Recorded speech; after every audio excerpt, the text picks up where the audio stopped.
welcome to our final day of the webinar series. I am joined with Philippa. Hello. Philippa has she's got some technical difficulties with her video, but we But can I'm still talk to here. her. She's still Yes. there. Yes, welcome. We have been doing this webinar series this whole week. We've done ADHD, we've done anxiety and learning barriers. So if you haven't seen any of them, they are still on our Facebook page. Please join us. Go and have a look at them. And Flippa, there you are. Can you see us? Hello. Oh, there you go. Hello, Yes. welcome. So you are welcome to go and have a look at our Facebook group. Everything is uploaded there, and yeah, we are excited for Teachers' Day, celebrating teachers Yes. today. We are actually very, very sad to be ending this webinar series. It's been interesting to sort of find what teachers are needing and try and fill the gap with regards to support and how best to encourage our teachers. I think teaching is probably one of the most stressful jobs today, I think. Definitely. I think so. And I think teachers, I'm so happy that there is a Teacher Appreciation Day, because I think people really do not appreciate teachers enough for all the hard work and all the effort that they put into every day. And just coming together. I think teaching should be just more than a profession. Yeah. If it's not more than a profession, then you're really going to struggle, because you have to have a passion for children and for teaching, especially working in the foundation phase. I think your role automatically becomes more than just a teacher. It becomes you are the mommy of the foundation phase. You are mommy of the class, and to each and every child. Yep. And that entails for you to be caring and to comfort and to understand and to love and everything else. So it's more than just what you've studied and what you are doing. I think teachers wear Yeah. So many I different think, things. yeah. Yes. So I've been sort of keeping an eye out on Facebook today and seeing all the things that teachers have been asking, or teachers have been saying, which teachers inspired them when they were at school. And often a lot of them have said that they became teachers because of a teacher that really influenced them and had an impact on their lives. And I was also Yeah. thinking back to my teachings that I connected with. I had a particular teacher in standard 2 or grade 4 who she just had such a lovely way about her. She was an older teacher, and she was always happy and kind. I would never felt threatened by her. She was angry when she needed to be angry, but very seldom, you know. And Yeah. I had a very messy handwriting when I was at school. I was a lefty, or I'm a lefty, so my handwriting was always messy. And all the teachers used to give me a hard time about my writing. But dear old Mrs. Crawford, she never used to, um, moan at me because of my writing. Do you have a favorite teacher as well that you can remember? I think I'm thinking, if I have to think of a teacher who really inspired me, it must have been my grade 10 Afrikaans teacher. And it's not that, I mean, we were in high school, and she had a lot of kids and big classes and everything, but just her passion for teaching. I remember that. I remember her reading our literature books to us. There was so much passion, and she just, I think she really inspired the whole class. And whether you liked school or not, she was just this little sunshine in your day. So I really enjoyed Yeah. her. I know my husband always tells me about a teacher who inspired him. I can't remember that person's name, but um, he said that person really encouraged him to work hard and to do well. And I think that is what we can take away from this whole webinar series is, teachers, they've got such a big and important role, and they can make or break a child. So being able to inspire someone to become something more than what they would ever have thought of becoming. I think that is a very special profession to follow. No. Yeah, absolutely. And I think teacher appreciation, I mean, on that slide there, we've got some mugs with some hot chocolate. And I remember getting on Teacher Appreciation Day, I think it was last year, we all got given special mugs with a hug in the mug. And I mean, I don't know what does it mean to you? I still have this cup that a student gave me 20 odd years ago, world's greatest teacher, you know. And I mean, I just keep it on my desk, and I try and keep it filled with sweeties.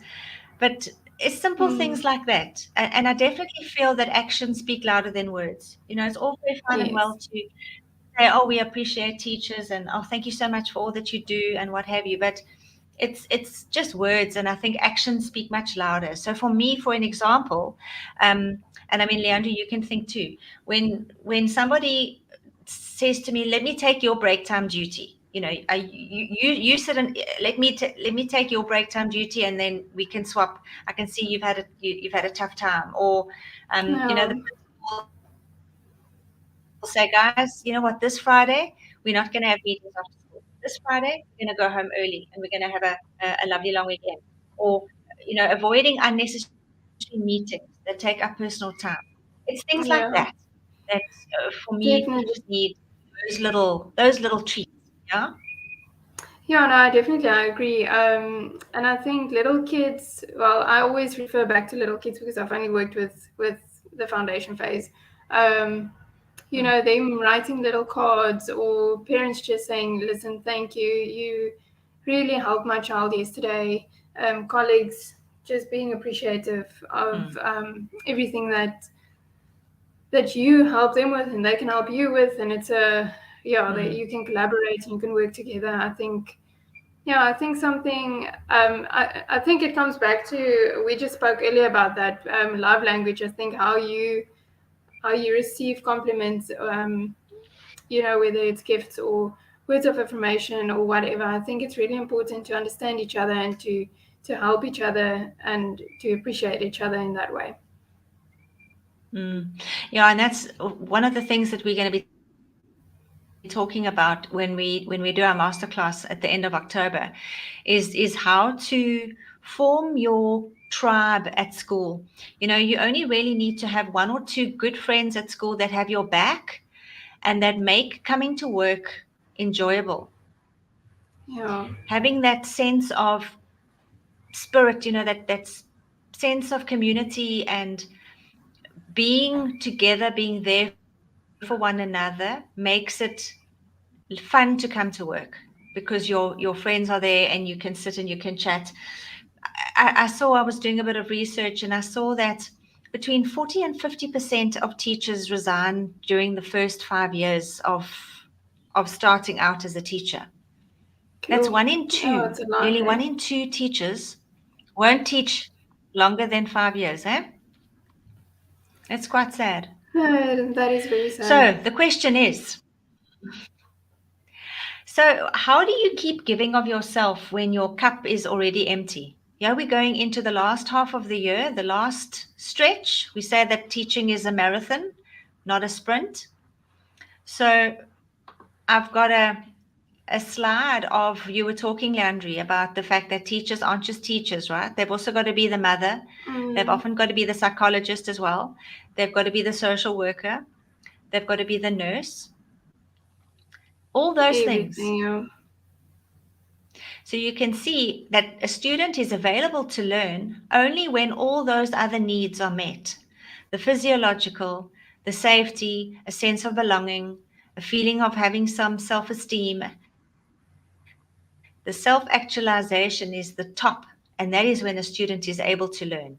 So we as teachers have to fulfill all those other needs. That's why we bring sandwiches to school for kids who haven't got money to buy lunch or who haven't got money, you know, they haven't come to school with lunch. We will bring and make sandwiches because we want our students to be, you know, to be okay. Yeah. No, I think that is part of the teaching profession that really makes an impact on a person.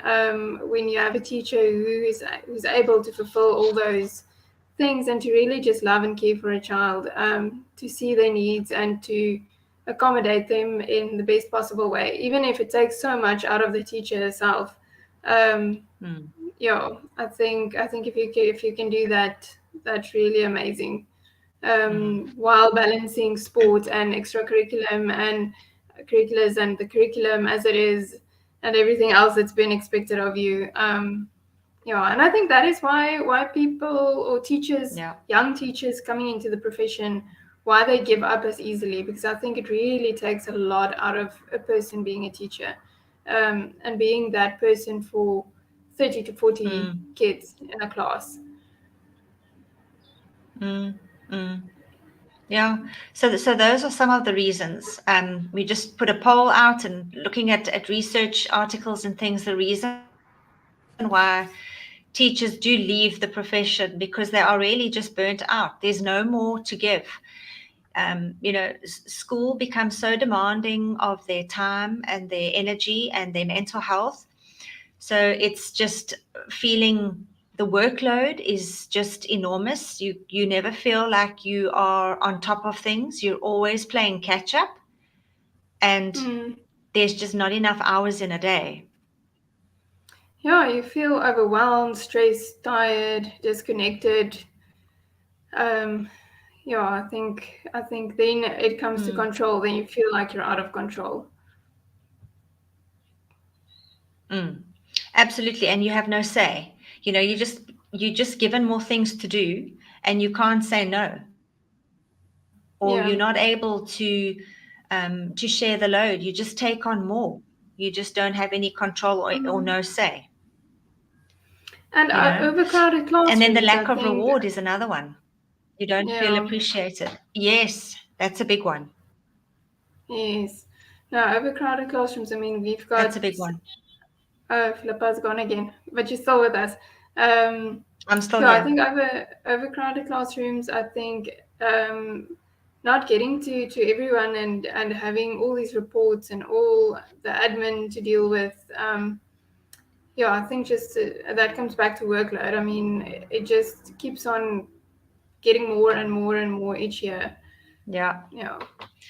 And then we look at as I said before, you need to have your community. If you come to school and you don't feel a sense of belonging, or you don't feel that you have your tribe with you, you don't feel that you have your teacher besties around, it can be very lonely, and you don't have that group to support you when things are tough. Yes, I think having people that you can turn to who actually understands, who's in the same situation, who can provide support. That's very important. I don't think teaching should not be an individual profession. You have people surrounding you who understand. It is a team sport, yes. Yeah. And then the lack of... Philippa, you are gone. I can't hear you anymore. But I'm sure you are trying to say the lack of fairness and values if it's not the same. And it becomes more evident that teachers need to discipline. I think that is also a very tricky thing to balance. And then fairness within the school community and the work overload and everything that we've been talking about. I think it's really, really. Are you back, Philippa? Yes, I'm here. I just hear a notification coming on saying you are back again. We lost you there for a moment. I was just saying about fairness and values. That things just get piled on you, and as you said, you have no say on what you are capable and what capacity you have to take on more things. You just have to do it. Yeah, your plate just gets piled higher and higher and higher. Yeah. So I think as we're ending off, we've got to try and remember the reasons why. Why did we go into this profession? Simon Sinek has got a lovely TED talk, so maybe you have a chance to listen to it if you can at some point. He talks about your why. And the why is the point in the middle where what you love, what you're good at, what the world needs, and what you can be paid for comes into the middle of those four concentric circles. The middle spot is your ikigai, and it's bringing those four things together. And if you can still say that you are doing what you love, you're good at it, and the world needs good teachers. The world needs teachers who are going to inspire and make a difference. And as you say, bring out the best in those students so that they can go out and also make a difference in the world. Exactly. And I think you as a person should also continuously grow in your profession. I think one of the big things that teachers, why they get overwhelmed is because of the lack of teacher training and the lack of knowledge, and then they feel they've got a lack of support. So yes, you can be good at your job and you can be get paid and whatever else, but I think personal growth is also a very important thing for a teacher to be happy.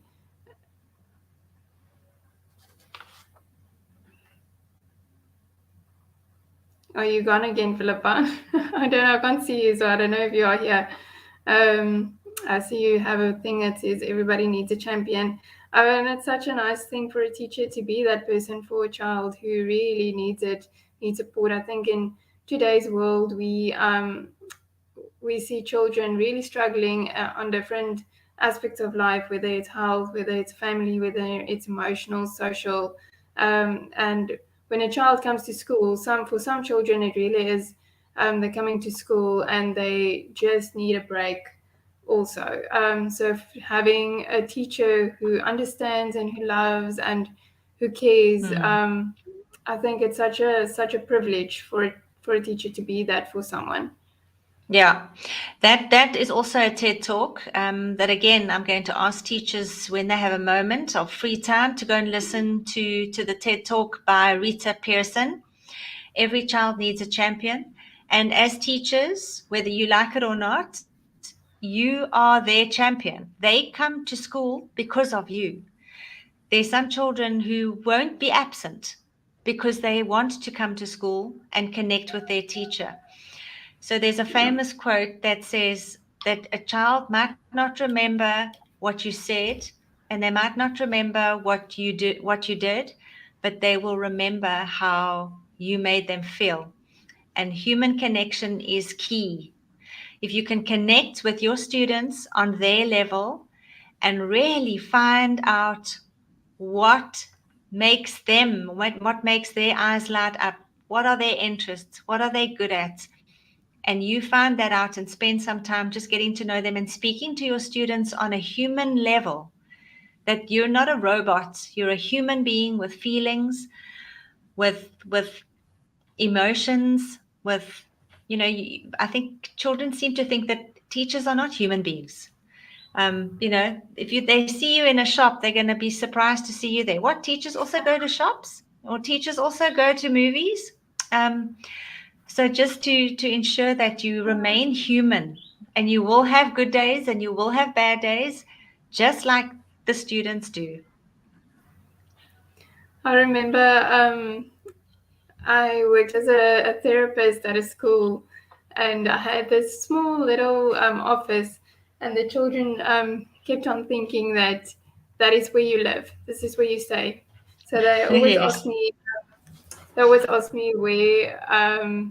where's my bedroom and where's my kitchen, and then I was like, I don't actually stay at school. Well, a lot of teachers spend so much time at school, they probably wish that they did sleep at school so they didn't have to drive home every day. But the thing that you said, that they actually do not realize that you are a person outside of school. You have to stay there, you live there, you do everything there. Right. So teaching is a profession that will eat up all your energy and patience, but will leave you happy and fulfilled. That's what we hope. That's what we hope. That is what we hope, yes. So then I'm going to bring up our masterclass advert. where we want to invite, if you're a teacher and you would like to come on to our online masterclass, which will be taking place at the end of October on the 28th. It's a Saturday, and we've chosen 2:00 in the afternoon so that it doesn't impact your day too much. And the topic is uncovering your teaching superpower, the 4 secrets to a happy classroom that feeds your soul and sets you up for long-term fulfillment. We don't want teachers resigning after 5 years. We also know that teachers are about, I think it is 10% of teachers are going to be retiring within the next year or two. 10% of teachers are going to be retiring soon. We don't want early retirement. We don't want teachers leaving because they're burnt out, not because they have to. I mean, at the age of 65, if you've still got more to give and you've still got more in you and you're still loving what you do, you shouldn't have to retire. You should be able to keep doing what you love. Yeah. So I want to encourage anybody that's watching to register for our online masterclass on the 28th. We're doing a special promotion just today.